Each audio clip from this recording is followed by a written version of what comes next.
Hello. How do you get your team more involved in what you do? I mean, having a team is important because in everything that you do at all times, your team is the backbone of your office. The backbone of an office is often referred to as the team that makes you successful. That's what it's all about. It's interesting.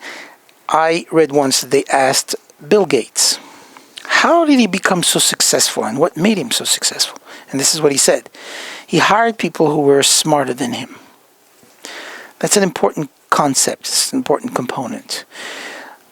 Typically, doctors don't do that. Doctors believe that they are the smartest, that they have the best of everything, that they know so much more, that they don't need to hire anybody else. It's just support staff. They do secondary things, but it's not true. And you have to know how to choose your team and how to make the team more cohesive so that what you're doing is getting to where you need to be, to where the part of what you want. Once you've set a goal for yourself as a leader, the challenge is to find good people. And these people will help you accomplish that goal. Because to succeed in business, gathering a successful team of people is not only helpful, it's an absolute necessity. And I'll go over a few things. This is not a long, elaborative concept, but things that I think you need to pay attention to. I deal with doctors throughout the nation. All kinds of things that happen to our clinics. Some of our clinics are the elite members of our profession. Millions of dollars per year. Thousands and thousands of patients being treated, multiple locations. All kinds of things, good things, things that I wish for you. So here are some of our elite doctors and what they do to make sure that they are successful by creating a great team. First and foremost, you'll have to designate a team leader. And you may say, well, I only have 4 people in my office. That doesn't matter. It's not the size that matters. It's the fact that you've collaborated with them and made sure that each team has a leader, someone who's in charge of that part. And for that, you'll have to check that person's interest, the interest level. And what you want to do is you want to have a face-to-face conversation.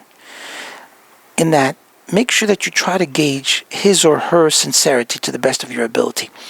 You won't hit the bullseyes every time. That's a given. But you can get a pretty good at that and make sure that you'll spot the true interest. Someone who is really genuinely and in an unadulterated way interested in what you want to do. See what they say. For instance, check out their responses. A responsive person will tell you, they'll mention, they'll talk to you a lot about their integrity or their character or their skills, and it'll make a big difference. But if a person, for instance, may say to you, wait, you want me to get to the office that early? You see, that's a red flag right there. If the person says, you want me to stay that late during the week? Or, wait a minute, the break is only 10 minutes? Or the person says, I'll have to work 2 evenings and 1 weekend? And Saturdays? See, you can't ignore these clues. These are important words that the person using telling you, I am not a team leader and I'm certainly not a responsible person. Why would you consider me for that position? Look for the person who gives you attention and gives you proper support. A person's response are a good indication of his or her character and how hard he or she will work. You see, attitudes typically, at least in our attitude, our inner selves are reflected. So even if you can fool some of the people some of the time, eventually you won't be able to fool everybody. The true self will emerge. Another thing about a team, once you have designated the person and you're training the team, make sure that you check the results.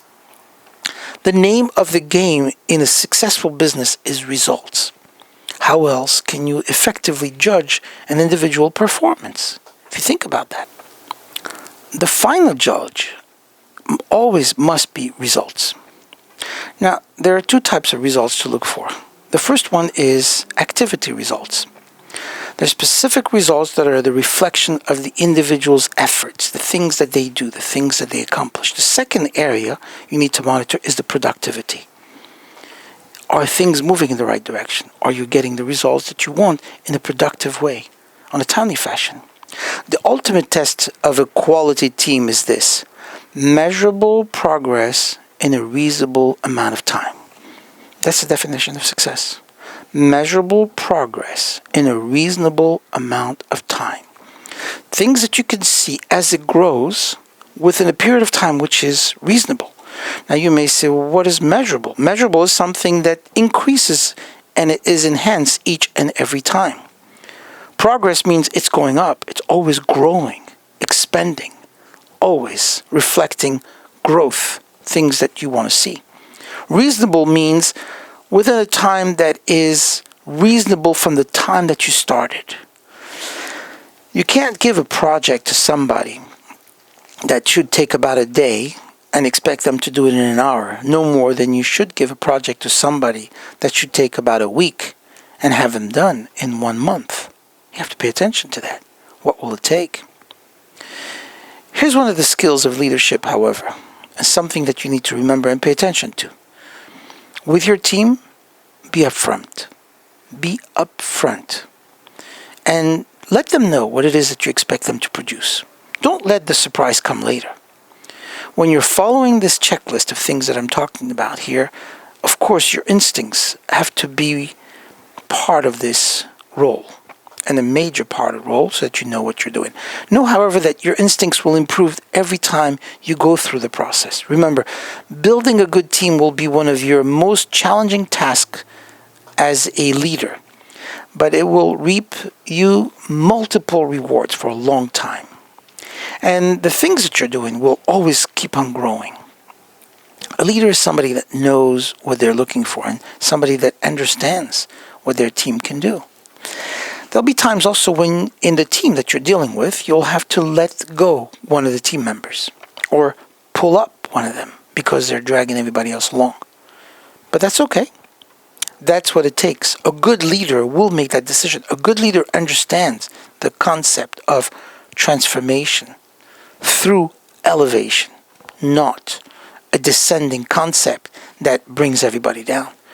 You want to be able to grow, and you want to benefit, and you want them to benefit. One last thing about creating a great team. You have to be able to always make them feel greater than they are.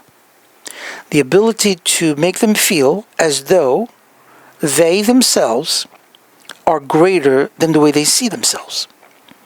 Your ability to promote goodness within them. Take out the best and let it surge. Let it come out.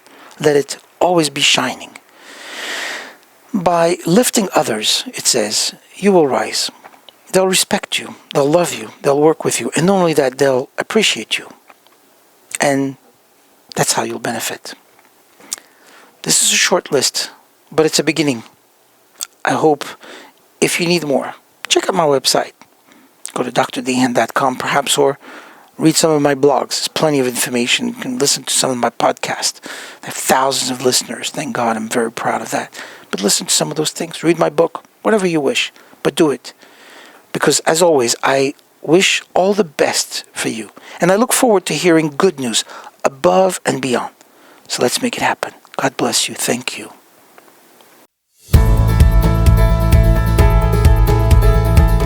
Please subscribe to my YouTube channel and click the notification bell to get my latest update.